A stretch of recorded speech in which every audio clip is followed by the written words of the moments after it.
dan percaya urapan Tuhan selalu ada dalam kehidupan kita. Amin. Yes. Haleluya, haleluya Yesus.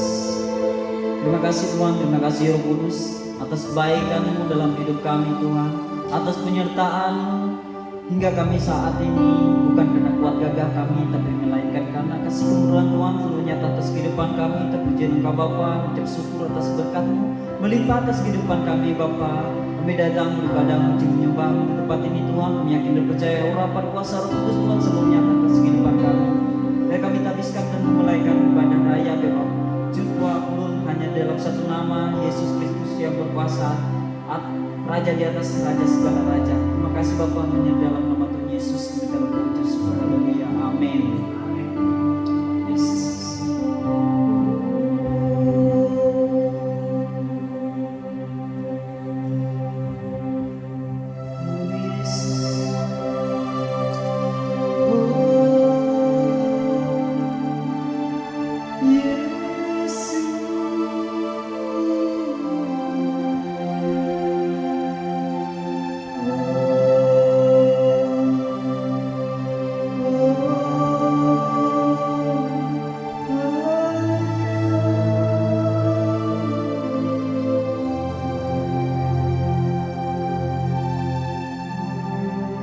Kasih-Mu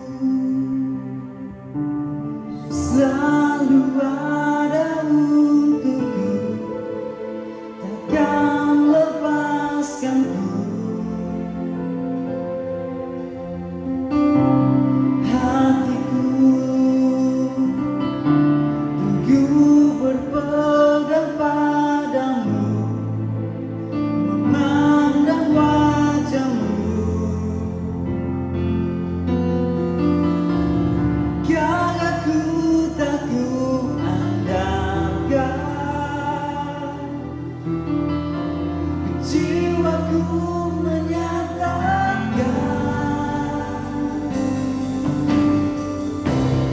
Kau jalan kebenaran dan hidup, Kau penyelamatku. Kau ada di setiap musimku, pemilik hidupku.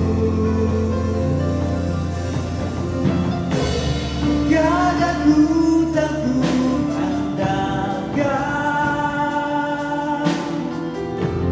jiwaku menyatakan Kau Tuhan nyata dan berkuasa. Kuatku berharap, firman-Ku percaya, tanpa ragu ku kan berjalan. Janji-Mu setia sampai selamanya.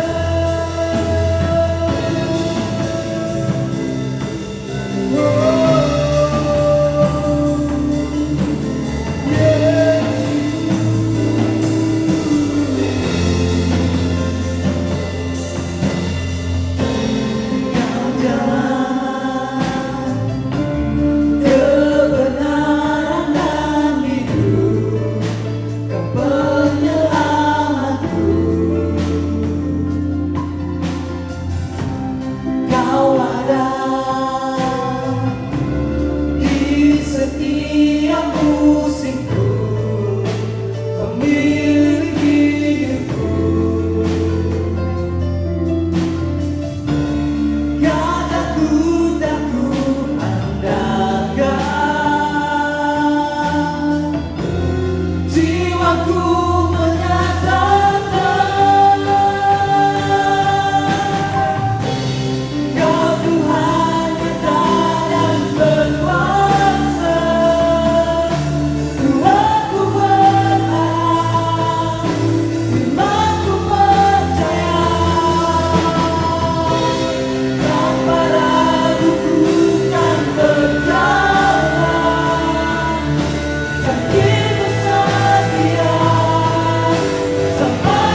janjimu setia sampai selamanya.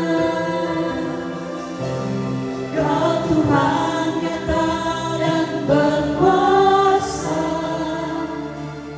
buatku berharap, imanku percaya,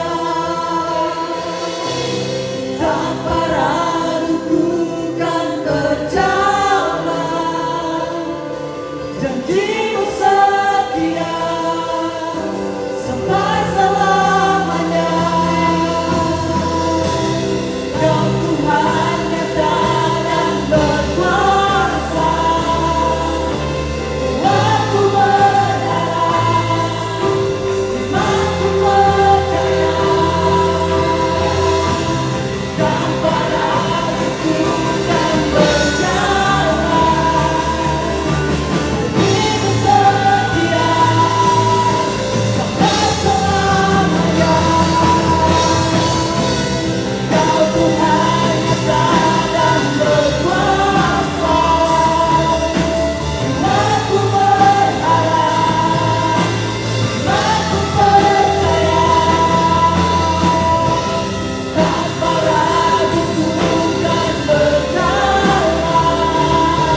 Kemurahan akan mengikutiku, kau melekat dalam lubuk hatiku. Hidup dalam hadiratmu, itu kerinduanku selamanya.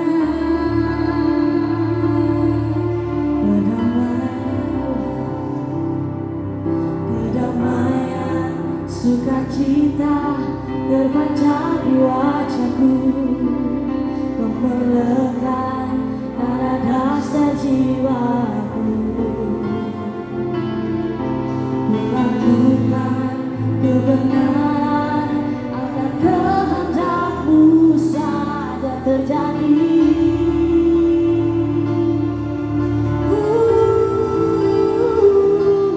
Kau besar, tiada seperti Engkau.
pribadi lepas pribadi, sehingga pada bulan Maret ini, bulan yang baru, kami masih bisa menikmati bersama dengan Tuhan. Kami mau menerima firman Tuhan pada saat ini. Semua yang percaya, mari sama-sama katakan amin. Jadi semua katakan amin. Terus go, I grow, I go, I glorify. Tepuk tangan untuk Tuhan. Yes. Saya persilakan duduk. Shalom. Baik. Kita bersyukur kita bisa memasuki bulan yang baru, bulan Maret, ya. Selamat datang untuk Yola yang sudah lama tapi datang lagi, untuk Elizabeth dan juga Ibu Silitonga, Siagian sama Lumandau, Pak Lumandau, ya. Kalau Bapak dan Ibu mau pergi ke pasar, lihat di situ ada warung makan Siantar. Nah, Ibu itu yang punya, ya. Saya dengan Ibu satu kampung di Siantar. Baik, selamat datang semuanya. Kita tahu bahwa jemaat Tuhan di tempat ini mereka selalu mengalami progres, sehingga mereka juga harus antara bekerja dan keluarga tetap harus jalan. Amin. Pak Philip jauh dari Tumbang Miri datang ke tempat ini. Terima kasih Pak Philip, ya, luar biasa. Baik, kita masuk dalam tuntunan Tuhan. Kalau Bapak dan Ibu disuruh untuk memperkenalkan diri, siapa engkau? Waktu tadi saya datang menjemput Lola, saya sudah kenal dia. Tapi waktu Elizabeth saya belum kenal. Saya mengatakan, Dek, siapa namamu? Elizabeth. Artinya langsung jelaskan. Tapi pada saat Tuhan memperkenalkan dirinya pada Musa, jawabannya begini, aku adalah aku. Bingung kan? Betul tidak? Aku adalah aku. Nah, kalau kita memperkenalkan diri dan orang bertanya kepada kita, siapa namamu? Pada saat seseorang itu sudah menjawab, siapa namamu? Kita sudah tahu bahwa namanya Elizabeth. Dan waktu saya dengar Elizabeth, itu nama yang baik. Maka nama yang baik itu sangat mempengaruhi hidupmu. Katakan amin. Sangat mempengaruhi hidupmu. Kalau orang menyebut anaknya, nah siapa namamu? Hitler, maka Hitler juga akan mempengaruhi dia. Maka kembali lagi, waktu Musa berkata, siapa engkau?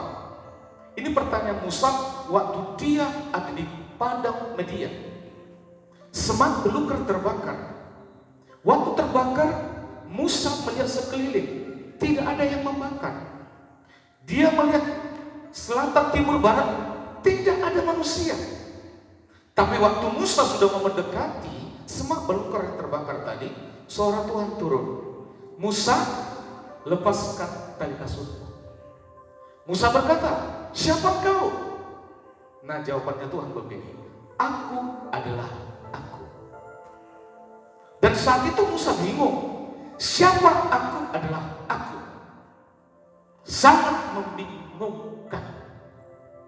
Maka pada saat itu, di saat kebingungan itu, Musa tidak patah hati, Musa semangat. Maka perhatikan, waktu zamannya Yusuf sudah berakhir. Perhatikan, setiap tahun ada zamannya, setiap zaman ada orangnya. Waktu Yusuf sudah masuk ke Mesir, maka dibawa seluruh keluarganya, saudaranya, lebih kurang 70 jiwa. Dan mereka ada di tanah Goshen, tanah yang paling subur yang ditempatkan. Dan akhirnya keluarga dari Yusuf ini beranak pinak, melahirkan. Sehingga waktu zamannya Yusuf, Firaun itu masih baik. Firaun itu masih melihat orang Ibrani itu, orang Israel itu masih sehat. Tapi waktu berakhir zamannya Yusuf, Firaunnya yang zaman Yusuf juga meninggal. Lahirlah Firaun yang baru. Nah, waktu lahir Firaun baru, mereka melihat orang Ibrani itu semakin banyak jumlahnya.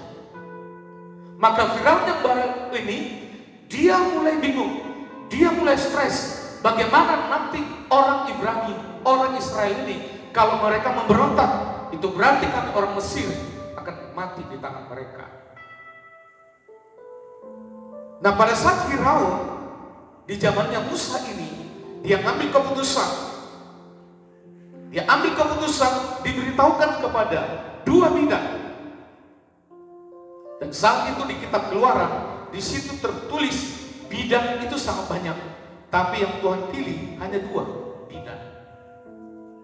Yang satu sifat, yang kedua puah. Maka Firaun memerintahkan setiap wanita Ibrani yang melahirkan, dan waktu melahirkan dan yang lahir itu adalah laki-laki, bunuh. Kalau perempuan, biarkan. Itu perintah Firaun kepada dua bidan tersebut. Tapi setelah sudah berjalan, kita bisa melihat bahwa apa yang dilarang manusia sekelas Firaun, kalau itu sudah desainnya Tuhan, tidak ada yang bisa melawan. Amin. Maka setiap bidan-bidan ini mau mendatangi perempuan Ibrani melahirkan. Ibu itu sudah lahir duluan. Makanya dua bidan itu mengatakan, perempuan Ibrani tidak sehebat perempuan Mesir. Maka pada waktu kami datang, laki-laki, anaknya laki atau perempuan, sudah duluan lahir. Akhirnya Firaun tidak putus asa. Maka diperintahkan lagi, keluar mandat dari Firaun, setiap anak laki-laki, setiap anak laki-laki Ibrani engkau buang ke sungai Nil.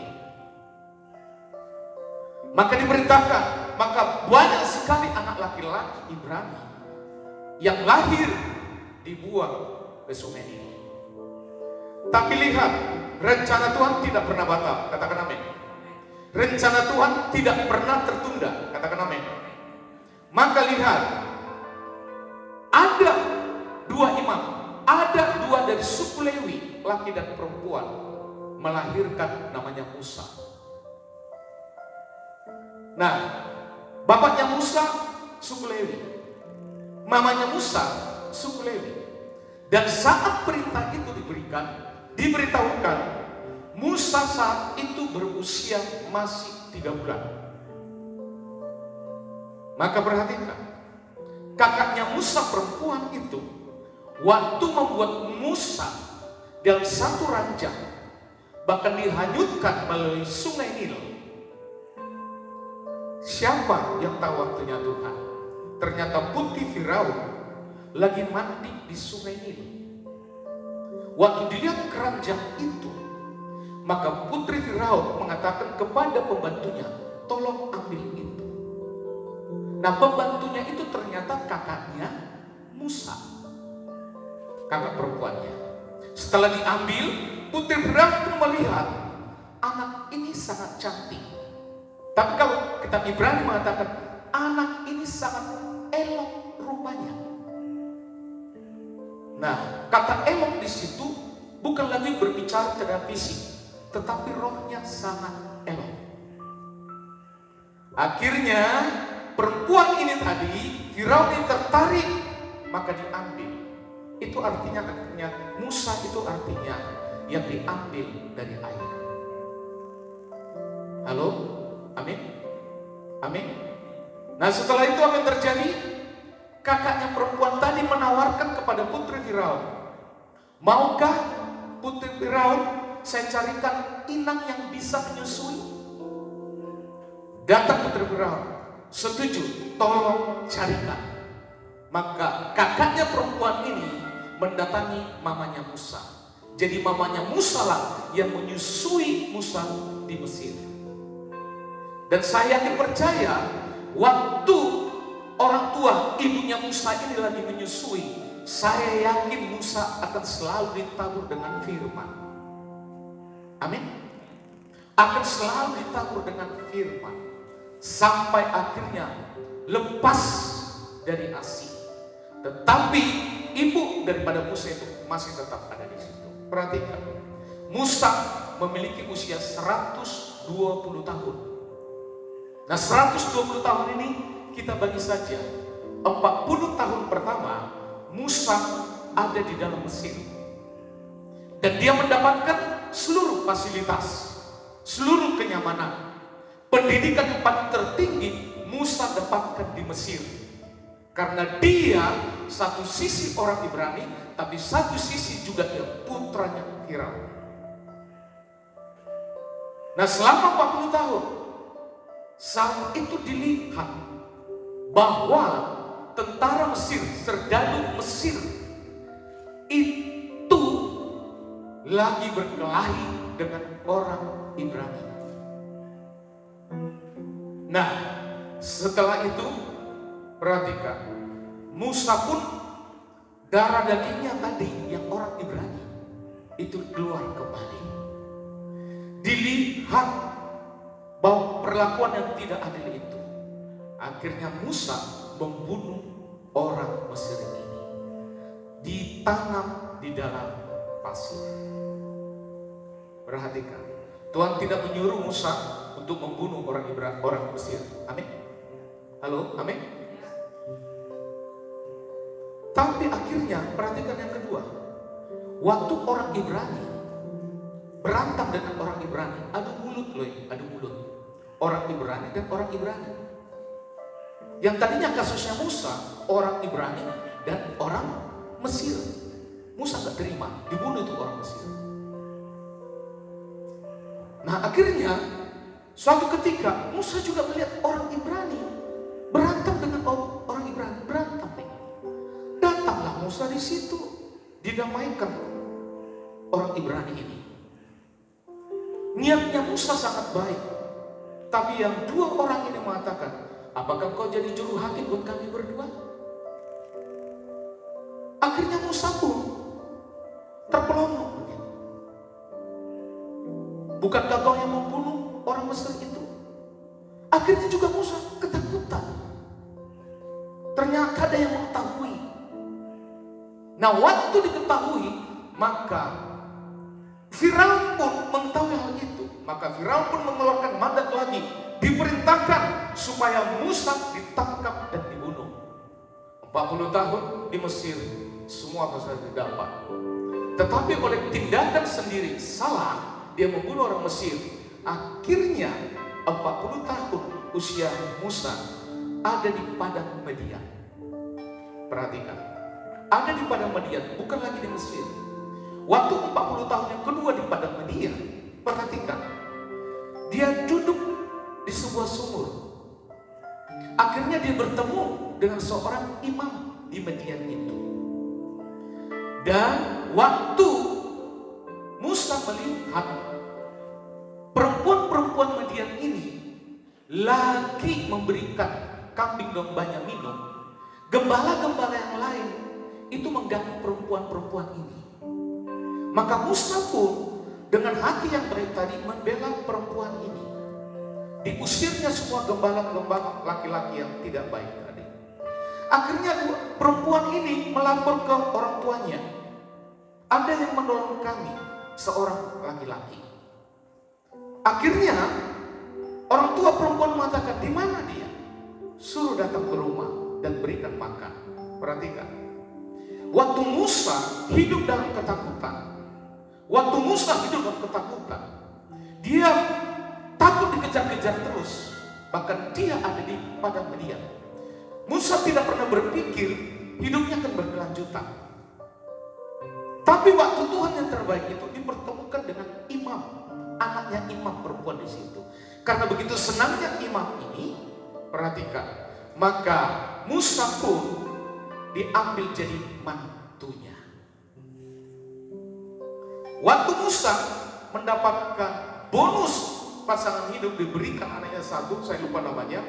Akhirnya Musa dan istrinya melahirkan namanya Gerson. Gerson itu artinya pendatang baru, perantau. Nah, setelah 40 tahun di Median, maka Musa pekerjaannya itu hanya mengembalakan kambing domba mertuanya Yitro. Di padang Medianlah dia diproses Tuhan kembali. perhatikan, Tuhan tidak pernah mendesain Musa untuk masuk ke padang Madian. Tapi Musa masuk ke padang Madian karena dia mau melakukan satu kesalahan, membunuh tentara Mesir. Dan akibat pembunuhan ini, dia pun harus menerima risikonya. Dan pada saat dia menerima risikonya yang luar biasa, Musa tetap ada 40 tahun di padang Madian. Bukan 4 bulan loh, 40 tahun. Jadi 40 tahun yang pertama, Musa menghabiskan usianya di Mesir. 40 tahun yang kedua, Musa menghabiskan waktunya di padang Madian dengan menggembalakan bukan ratusan ekor kambing domba, tetapi hanya 2-3 ekor domba, yaitu pun domba mertuanya, Yitro. Dan di padang gurun, di padang Madian inilah Musa dibentuk. Maka perhatikan, hidupmu dan hidup saya itu selalu di dalam pantauan Tuhan. Hidupmu dan hidup saya itu pasti selalu ada janji Tuhan padamu. Amin. Pasti ada. Itu pasti ada. Kalau membuat Bapak dan Ibu hari ini tidak mengerti hal itu hanya ditentukan kedekatanmu dengan Tuhan. Dan perhatikan, Musa mendapatkan itu dari mamanya. Maka darah Ibrani ini dia tidak bisa lepas. Memang dia ingin membela, tapi pembelaan itu tidak seizin daripada Tuhan. Maka 40 tahun dihabiskan waktu di padang Madian. Sulit. Susah makan. Yang tadinya di Mesir dapatkan AC, di padang Madian dia tidak dapat AC. Yang di Mesir tadinya dia hanya minta daging, di padang Madian dia tidak bisa lagi minta begitu. Waktu di Mesir dia mendapatkan semua fasilitas termasuk pembantu, tetapi di padang Madian dia harus lakukan seorang diri. Dan dia harus menerima proses itu. Maka catatan pada pagi hari, Tuhan tidak pernah tertarik hasil. Karena hasil itu Tuhan sudah tahu. Tuhan selalu senang kepada orang yang masuk dalam proses. Karena di dalam proses ini, kita dan saya itulah manusia yang rapuh, yang sering jatuh. Dan di proses inilah yang selalu Tuhan tertuju padamu. Hasil itu Tuhan sudah tahu. Maka Tuhan tidak pernah tertarik dengan hasil yang kau dapat hari ini, karena Tuhan sudah tahu. Amin. Kalau saya punya anak, saya berharap hasil hari ini dan tertuju pada saya adalah hasil. Karena apa? Karena saya tidak tahu nanti dia seperti apa. Yang saya pegang firman Tuhan, Tuhan akan mengatur dia dengan baik. Tapi di dalam proses untuk mendapatkan hal yang baik itu, dia harus melakukan. Perhatikan yang membuat Musa justru hidup dalam ketakutan, bukan orang Mesir, tetapi sesama orang Ibrani. Halo? Coba senyum dulu kanan kiri. Senyum. Senyum bulan Maret. Amin. Akhirnya usia di padang Madian, Tuhan mempersiapkan dia. Di padang Madian itulah Tuhan memperkenalkan dirinya kepada Musa. Aku adalah aku. Kenapa harus pada Musa? Karena Tuhan tetap ingat janjinya kepada Abraham, Ishak, Yakub. Dan yang melanjutkan itu ternyata jatuh kepada Musa. Dan Musa pun diberikan satu tugas yang begitu berat. Maka 40 tahun Musa jadi gembala terhadap umat Ibrani, Israel, lebih kurang 3 juta lebih. Dia harus memimpin jemaat ini yang 3 juta lebih ini. Dia harus mengembalakan tanpa ada gedung gereja. Dia harus mengembalakan bagaimana dari Mesir sampai ke tanah perjanjian. Tidak ada gedung, tidak ada tudung pada saat mereka, karena mereka posisi ada di padang gurun. Tidak ada jaminan makanan. Rumah makan mana yang berdiri, yang membangun di padang gurun? Tidak ada. Artinya secara spirit Musa pun sebenarnya masih tipis. Apalagi yang mau dibawa ini, orang Ibrani ini sudah kaya dengan rohani. Maka waktu dia mendamaikan orang Ibrani dengan orang Ibrani, justru keluar kata yang diterima, apakah kau jadi hakim antara kami berdua? Bukankah kau yang membunuh orang Mesir itu? Halo? Jadi kalau ada kanan kirimu yang menjatuhkan dirimu, fokus saja sama Tuhan. Yang menjatuhkan dirimu itu bukan dari sungai Hayam sana, enggak. Tapi orang-orang terdekat. Kamu mengharapkan orang terdekat itu supaya sesuai dengan hatimu? Enggak bisa. Enggak bisa. Fokus saja sama Tuhan. Amin. Fokus saja. Suami istri pun tidak bisa berharap seperti apa yang diinginkan oleh suami terhadap istrinya. Tidak bisa. Biarlah suami itu dibentuk Tuhan, biarlah istri itu dibentuk Tuhan, biarlah pribadi-pribadi itu dibentuk Tuhan. Perhatikan, waktu Safira tadi sama Pia tadi, bidan dua itu, Alkitab mencatat Tuhan kasih bonus pada mereka berdua apa? Suami. Itu berarti mereka sudah lama bujangan. Sudah lama bujangan. Tapi karena mereka selalu melakukan benar, maka firman akan berkata, dua perempuan bidan tadi dapat suami. Amin. Maka 40 tahun di padang gurun, Musa pun harus membawa orang Israel dengan semua tingkah, dengan semua karakter, dengan semua tabiat. Itu yang membuat Musa pun ada saatnya jatuh bangun, jatuh bangun, jatuh bangun, jatuh bangun.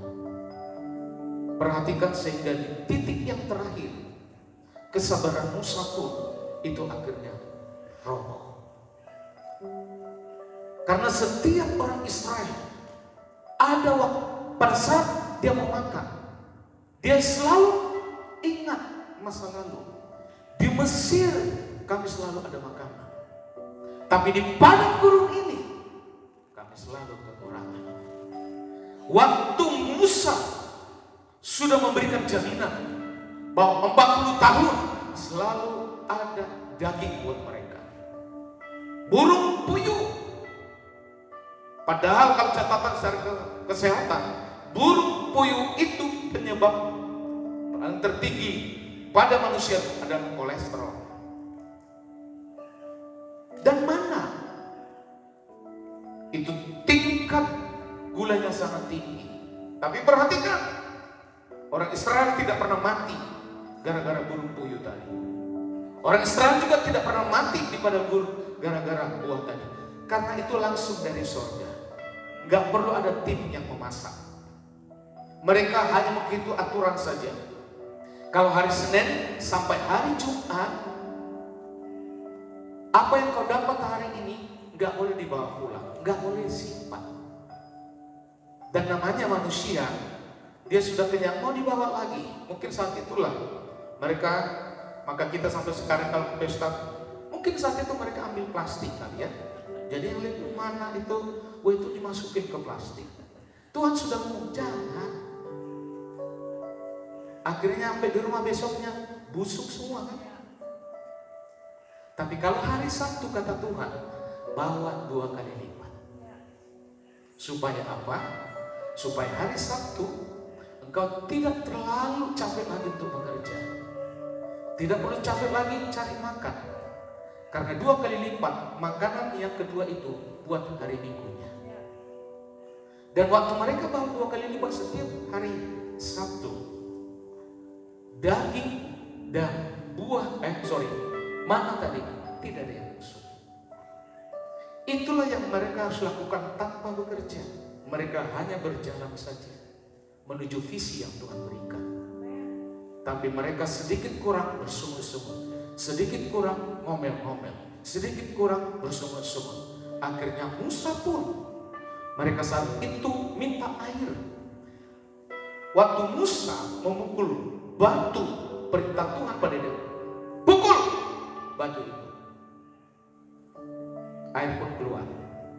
Tapi pada season yang kedua, Tuhan tidak pernah suruh Musa untuk memukul batu itu. Tuhan yang ngomong, Musa ngomong ke batu itu, air keluar, bukan mukul. Tetapi Musa karena sudah jengkel, dia pukul tuh batu, tetap air keluar. Itu artinya Tuhan masih tetap menjaga harga diri Musa. Bayangkan kalau yang kedua Tuhan Musa pukul itu batu, air tidak keluar. Itu sangat merendahkan otoritas Musa di hadapan umat. Air tetap keluar. Coba perhatikan, Tuhan itu sangat baik. Engkau tidak akan pernah dipermalukan dimanapun. Sekalipun kau salah langkah, Tuhan tidak akan pernah mempermalukanmu. Perhatikan. Itu yang dialami oleh Musa. Dan Musa tidak pernah dipermalukan. Tapi dampak setiap orang tidak taat firman, kata Tuhan, Musa, engkau persiapkan Yosua masuk ke tanah Kanaan. Musa, engkau sampai di sini. Kau hanya bisa melihat tanah Kanaan dan engkau berakhir. Jadi waktu visi yang terakhir, Musa akhirnya tidak masuk ke tanah Kanaan. Itu karena kesalahan yang dia buat berkali-kali. Dan dampak kesalahan itu, janji Tuhan tetap terjadi pada Musa. Dia tetap masuk surga.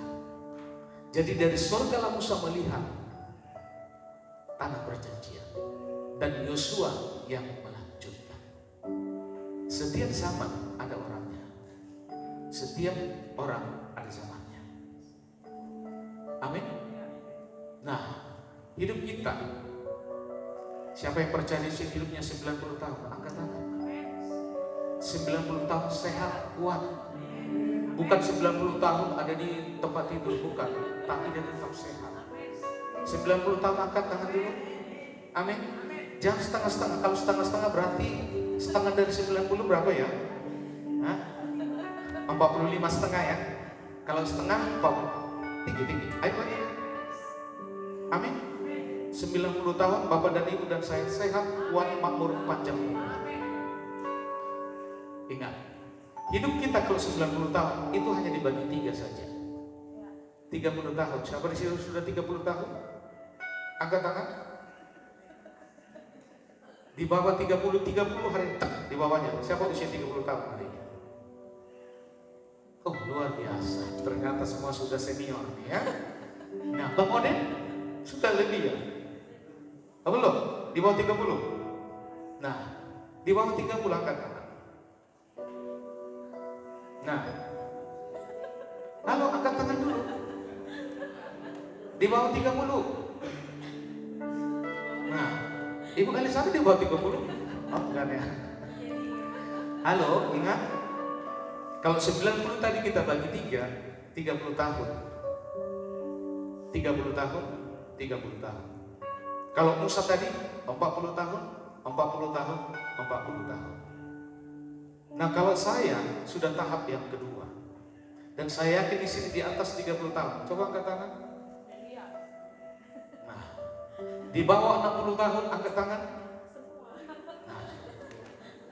Halo, kita sudah masuk usia yang kedua loh ya. Usia pertamanya Musa 40 tahun. Usia yang kedua kita hari ini 30 tahun. Usia yang kedua hari ini kita mau masukin 60 tahun. Mau masuk sampai usia yang ketiga 90 tahun, amin? Angkat tangan lagi. Nah, itu dia. Maka kaulah yang menentukan usia 30 tahun ini seperti apa. Usia yang kedua 30 tahun lagi seperti apa. Usia yang ketiga 30 tahun lagi seperti apa. Yang pasti Musa masuk ke tanah perjanjian di surga. Dan kita semua sudah ada jaminan dari Yesus, semuanya masuk surga. Tapi ingat, engkau dalam masuk proses itu. Jangan pernah tinggalkan Tuhan. Jangan pernah tinggalkan ibadahmu. Jangan pernah engkau tinggalkan gereja lokal. Karena disitulah engkau bertumbuh. Katakan amin. Maka kita lihat lagi bahan. Yuk. Lanjut nak. Asher, Ayeh. Itu tadi kalau bahasa Ibrani-nya ya. Itu saya tambah-tambahkan saja. Yuk kita baca Keluaran 3 ayat 14. Yuk 1, 2, 3. Firman Allah kepada Musa, Aku adalah Aku. Lagi firman-Nya, beginilah kau katakan kepada orang Israel itu, Akulah Aku telah mengutus kepadamu. Perhatikan, Musa waktu memperkenalkan dirinya pun pada orang Israel tidak mudah diterima.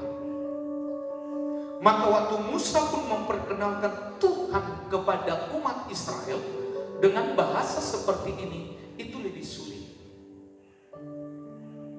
Nah, perhatikan di situ, ya. Maka yang harus kita melihat di sini. Lanjut. Ayo kita baca 1, 2, 3. Aku adalah Aku. Aku ada untukmu seperti kamu membutuhkan Aku. Perhatikan, ini sedikit lebih serius. Aku adalah Aku, itu kata Tuhan. Ya, Aku ada untukmu seperti apa kau membutuhkan Aku. Kalau engkau mengenal Tuhan itu maha baik, maka hidupmu juga baik. Kalau kau mengetahui Tuhan itu sumber penyedia berkatmu, maka dialah yang menyediakan berkat. Kalau kau tahu Tuhan itulah penyembuhmu, maka kau akan menerima kesembuhan itu. Amin. Kalau kau tahu bahwa Tuhan itu maha pengampun, maka dirimu pun akan menjadi pengampun. Jadi seperti apa yang kau lihat Tuhan ini hari ini, itulah yang membentuk hidupmu ke depan. Yang pasti Tuhan itu tidak pernah negatif. Semuanya tentang Tuhan itu positif. Maka waktu kau melihat seseorang, manusia itu mudah rapuh. Manusia itu sangat mudah jatuh. Maka kata firman Tuhan 2 Korintus 4 ayat 17, harta sorgawi itu, harta kekayaanmu itu adalah Yesus. Engkau dan saya adalah tanah liat, bencana tanah liat. Orang Israel dulu, kalau mereka mengumpulkan recehan-recehan rupiahnya, kita buat rupiah, mereka akan membuat sebuah celengan. Dan celengan ini itu terbuat dari tanah liat. Jadi waktu mereka punya recehan 1000, dimasukin ke celengannya. Besoknya ada 1000 lagi, dimasukin. Besoknya dimasukin. 1000 rupiah dalam satu hari memang tidak terlalu pengaruh dalam hidupmu. Mungkin hanya bisa untuk zaman sekarang beli permen 1. Tapi kalau 1000 ini dalam 30 hari, itu akan lebih mempengaruhi hidupmu dari segi finansial. Yang tadinya hanya beli permen bisa, tapi dalam 1 bulan itu jadi 30.000. Engkau bisa makan di warung Padang. Halo? Nah, orang Israel yang waktu membuat tabungan ini, celengan ini, itu mereka pasti simpan dalam lemari. Kenapa? Karena celengan yang terbuat dari tanah liat itu kalau jatuh rentan. Maka posisi tabungan itu, celengan itu mereka tidak pernah mau lakukan itu, menempatkan itu di pinggir meja. Mereka akan masukkan itu di dalam lemari, aman. Artinya kebutuhan jasmanimu, kau ada aja komitmen 5.000 tiap hari nabung, 10.000 tiap hari nabung. Perhatikan, 1 bulan kalau 5.000 itu sudah 150.000. Kita nggak usah muluk-muluk. Artinya kita komitmen saja dari hal kecil engkau setia. Lihat waktu itu akan jadi besar. Amin. Gak perlu nabung 1 juta kalau itu membuat kehidupanmu sulit. Sampai gak makan, 3 hari gak makan, gak usah. Dari 1 juta itu buat aja. Yang saya masuk begini, Aku adalah Aku. Artinya yang perlu engkau tabung, masukin ke celengan, itu adalah firman. Kalau kau mengetahui Tuhan itu Maha Kuasa, masukin ke celenganmu. Kalau kau tahu Tuhan itu dahsyat, masukin ke tabung celengan rohani. Karena tanah liat tadi itu kita. Amin. Tanah liat itu kenapa jadi bahan simbol? Karena tanah liat itu dia sangat mudah untuk didesain, sangat mudah untuk dikelola sesuai dengan apa yang diinginkan si empunya tanah liat. Tapi kalau sudah tanah liat itu keras, sulit untuk didesain, sulit untuk dibentuk. Maka hidupmu dan hidup saya itu harus seperti tanah liat yang terus basah, supaya mudah dibentuk Tuhan. Amin. Karena harta pusakamu itu tabungan yang tidak pernah habis, yang kau harus tahu adalah Yesus. Maka waktu kau mengatakan Yesus baik, engkau tabung itu di roh. Perhatikan, hidup kita terdiri, tubuh ini terdiri dari tubuh, jiwa, dan roh. Tabunganmu hari ini adalah roh. Firman itu hanya bisa ditabung pada roh. Waktu kau mengatakan Tuhan kau luar biasa, engkau tabung itu pada roh. Masukin ke celengan roh. Waktu kau mengatakan Tuhan engkau penyedia segalanya, masukin itu ke tabung celengan roh tadi. Jangan masukin ke dagingmu. Engkau akan memperoleh itu dengan kekuatanmu sendiri. Engkau dan saya adalah manusia yang rapuh. Jangan hanya masukin itu dalam pikiranmu, tapi masukkan itu dalam roh. Karena Tuhan selalu tertarik pada rohmu, bukan pada dagingmu. Karena firman Allah bekerja melalui roh. Dan roh itu, firman itu harus jadi daging. Itu Yesus.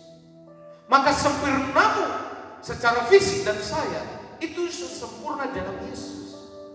Mengapa? Karena Yesus itu sudah ada di dalammu. Itulah harta satu-satunya. Itulah harta rohanimu yang tidak akan pernah habis. Simpan itu terus di celenganmu. Amin. Maka pada saat engkau menuainya, maka engkau tidak akan pernah lagi mengeluarkan kata-kata yang negatif tentang Tuhan. Sekalipun posisi dan kondisimu itu lagi tidak nyaman. Mungkin ada orang menimbulmu, itu situasi yang tidak nyaman. Tapi karena kau punya celengan di roh, kau hanya mengatakan, Tuhan akan membalas berlipat kali ganda lagi pada saya. Terus lagi. Halo? Siapa yang mau punya tabungan? Amin. Maka ingat, kata aku adalah aku. Perhatikan, Tuhan tidak membutuhkan nasihatmu. Tuhan juga tidak membutuhkan solusi darimu. Tuhan begini loh Tuhan, tak. Tuhan tidak butuh itu. Tuhan orang itu seperti ini. Saya mau seperti ini. Kau tidak perlu menasihati Tuhan. Dan Tuhan juga adalah tidak butuh kekuatanmu. Tuhan juga tidak butuh perlindungan darimu. Tuhan juga tidak butuh pembelaan. Amin. Aku adalah aku. Karena Tuhanlah sumber di atas sumber penasehat. Tuhanlah sumber di atas sumber solusi. Tuhanlah sumber di atas sumber kuasa. Tuhanlah sumber di atas kekuatan. Tuhanlah di atas sumber perlindungan dan pembelaan. Maka hidupmu dan hidup saya tidak lagi berbicara tentang siapa engkau, tapi hari ini berbicara siapa Tuhan di dalam hidup. Katakan amin. Maka aku adalah aku itu berbicara dari awal kurun waktu sampai berakhir waktu bumi dan manusia ini. Lanjutkan. Terus lanjut. Ya, Yohanes 1:3. Kata Yesus kepada mereka, aku berkata kepadamu, sesungguhnya sebelum Abraham jadi, aku adalah aku. Aku adalah aku. Alfa dan Omega. Amin. Lanjut lagi. Ibrani, yuk 1, 2, 3. Yesus Kristus tetap sama, baik kemarin maupun hari ini dan sampai selama-lamanya. Aku adalah aku. Lanjut lagi lah. Wahyu, yuk 1, 2, 3. Aku adalah Alfa dan Omega, firman Tuhan Allah, yang ada, yang sudah ada, akan datang, yang maha kuasa. Aku adalah aku. Maka hari ini sebagai catatan, engkau tidak boleh hanya mengetahui tentang Tuhan, tapi engkau harus sampai mengenal Dia. Amin. Saya mengetahui Bang Ode. Dia bekerja di Satpol PP. Saya juga tahu rumahnya di depan apa nih? Kita, tetapi Rujak Bupati. Keren kan? Di mana rumahmu? Dekat rumah jabatan bupati. Keren dong. Saya mengetahui dia. Tapi kalau Bapak dan Ibu mengatakan saya mengenal dia, itu kemungkinan hanya 10%, 20%. Maka Tuhan itu tidak boleh engkau hanya memiliki standar mengetahui, tapi harus sampai mengenal. Anak-anak muda yang lagi pacaran, pacaran itu sekarang hanya mengetahui, ya, hanya mengetahui. Winda, kau hanya mengetahui Bang Baron. Baron, kau hanya mengetahui Winda.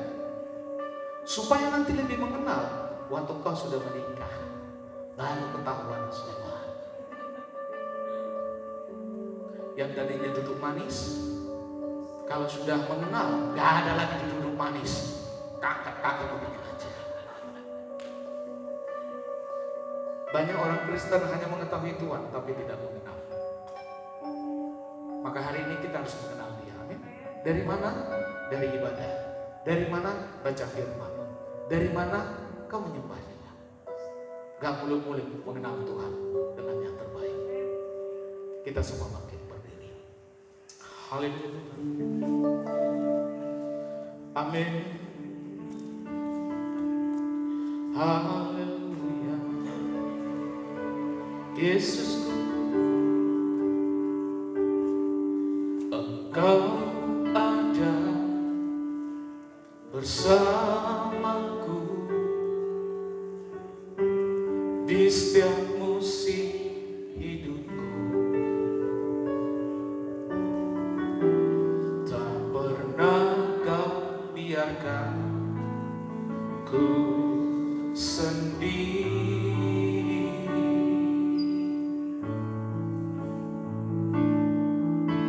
Kekuatan di jiwaku adalah bersamamu. Tak pernah ku ragukan kasih-Mu. Katakan pujian dengan imanmu. Haleluya Tuhan. Engkau ada bersamaku di setiap musim hidupku. Tak pernah Kau biarkan ku sendiri.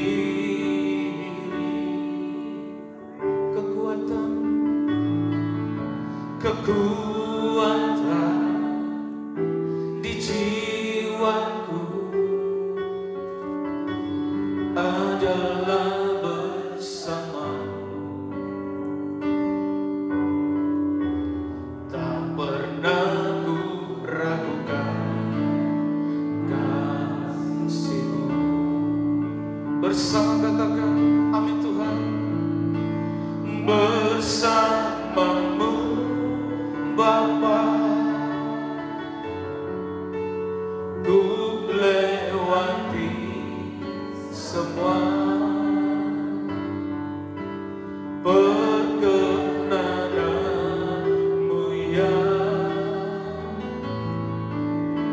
teguhkan hatiku. Engkau yang bertindak, memberi pertolongan,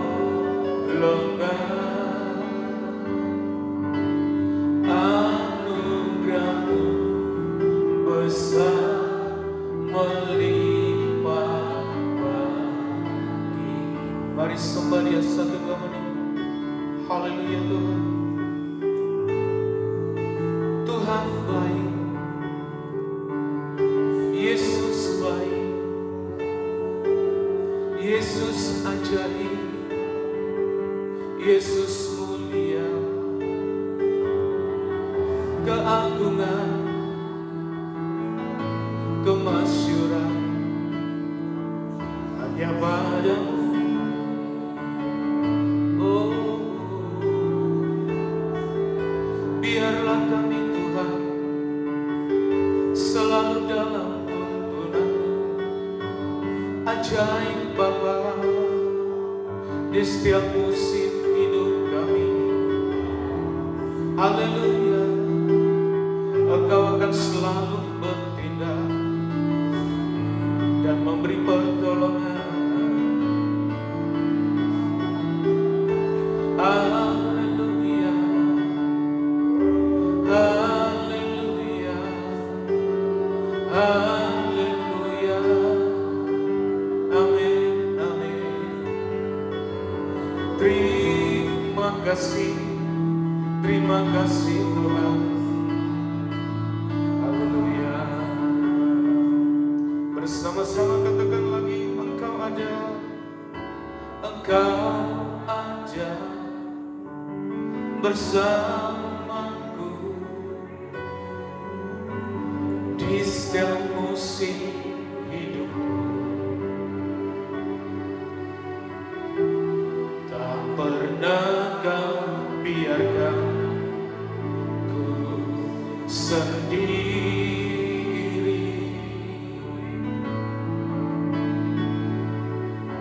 Kekuatan di jiwaku adalah bersama. Tak pernah ku ragukan kasih-Mu. Mari semua di hadapan Tuhan katakan, bersama-Mu Bapa,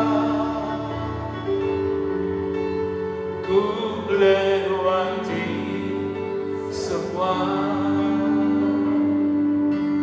perkenanan-Mu yang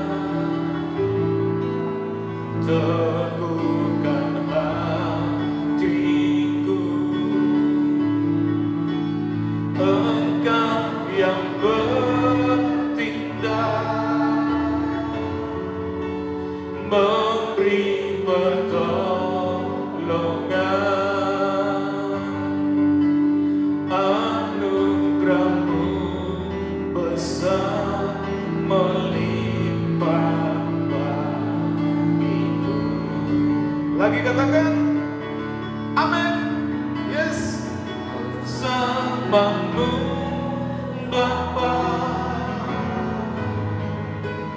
ku lewati semua perkenanan-Mu yang teguhkan hatiku. Engkau yang bertindak, memberi pertolongan, anugerah-Mu besar melimpah. Sekali lagi katakan dengan imanmu, bersama-Mu Bapa, ku lewati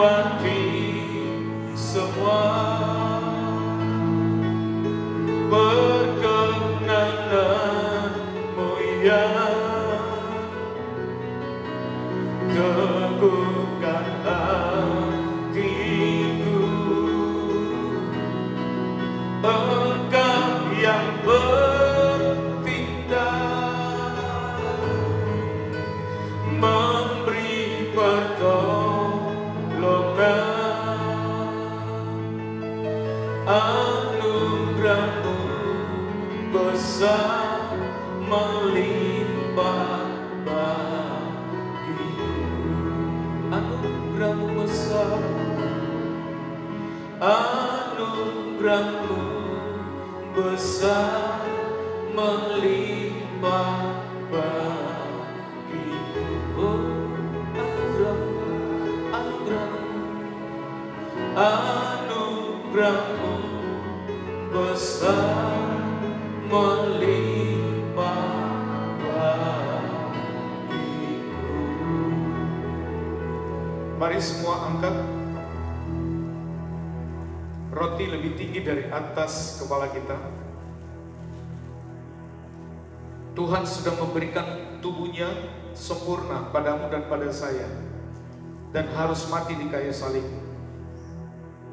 Fisik Yesus sempurna dari segi manusia, dan Yesus sanggup, maka Bapak dan Ibu juga sanggup. Usia yang pertama yang Tuhan berikan kepada kita 30 tahun. Usia yang kedua tambah 30 tahun lagi. Usia yang ketiga tambah 30 tahun lagi. Kau harus bisa memastikan sampai akhir hidupmu kau terus bersama Tuhan. Jangan pernah tinggalkan, karena tanah pusakamu satu-satunya sekarang tanah perjanjian adalah sorga. Kau sudah ada di tanah perjanjian hari ini, di bumi ini, tapi tanah perjanjian yang kekal itu adalah sorga. Maka waktu kau mau makan tubuh Yesus, kau bersatu dengan tubuh Yesus yang sempurna. Apabila Bapak Ibu percaya, mari kau makan di dalam nama Tuhan Yesus.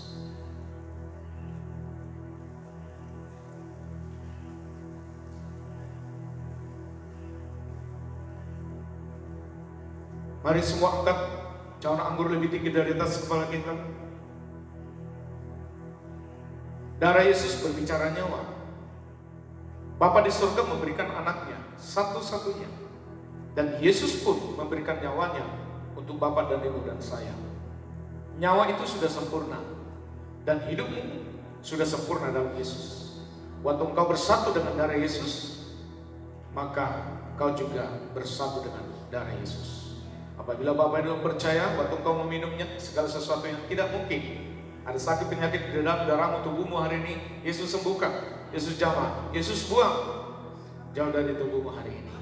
Dan kau terima kesembuhan melalui perjamuan Tuhan pada saat ini. Kau minum di dalam nama Tuhan Yesus.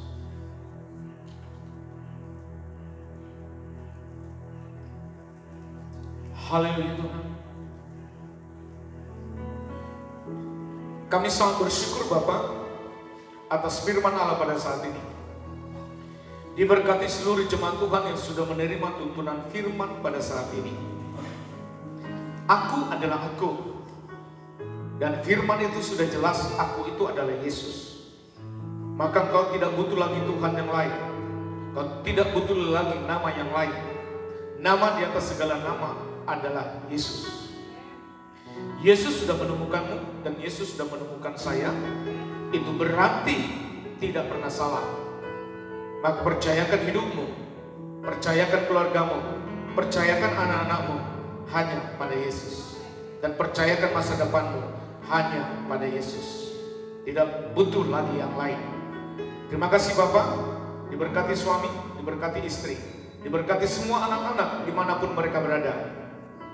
Kami percaya Tuhan yang melindungi dan membela mereka pada saat mengalami kesulitan, dan Tuhan yang tuntut mereka. Kami secara fisik bisa terpisah, tetapi secara spiritual kami tetap dekat dengan anak-anak kami. Jemaat Tuhan yang hari ini tidak hadir karena berbicara, mereka suami ada di tempat yang lain, istri ada di tempat yang lain. Kami percaya mereka tetap Tuhan jagai, dan suatu saat waktu Tuhan terbaik mereka berkumpul kembali lagi dengan posisi yang lebih besar lagi, dengan keadaan, dengan jabatan yang lebih tinggi lagi. Terima kasih Bapak. Yesus yang terbaik buat kami semuanya. Hari ini juga kami mau menabur buat pekerjaan Tuhan di tempat ini. Tuhan memberkati setiap persepuluhanmu, ucapan syukurmu, pembangunan, dan apapun yang Tuhan taruh pada hari ini. Tuhan membalasmu berlipat kali ganda. Mari semua angkat tangan di hadapan Tuhan dan terimalah berkat Tuhan. Tuhan memberkati engkau dan melindungi engkau. Tuhan menyinari engkau dengan wajahnya dan memberi engkau kasih karunia. Tuhan menghadapkan wajahnya kepadamu dan memberi engkau damai sejahtera. Kasih dari Allah Bapa di surga yang berlimpah-limpah, cinta kasih dari Yesus Kristus, dan pimpinan dari Roh Kudus yang memimpinmu hari ini sampai Maranatha, Tuhan Yesus datang kedua kalinya. Semua yang percaya mari sama-sama katakan amin.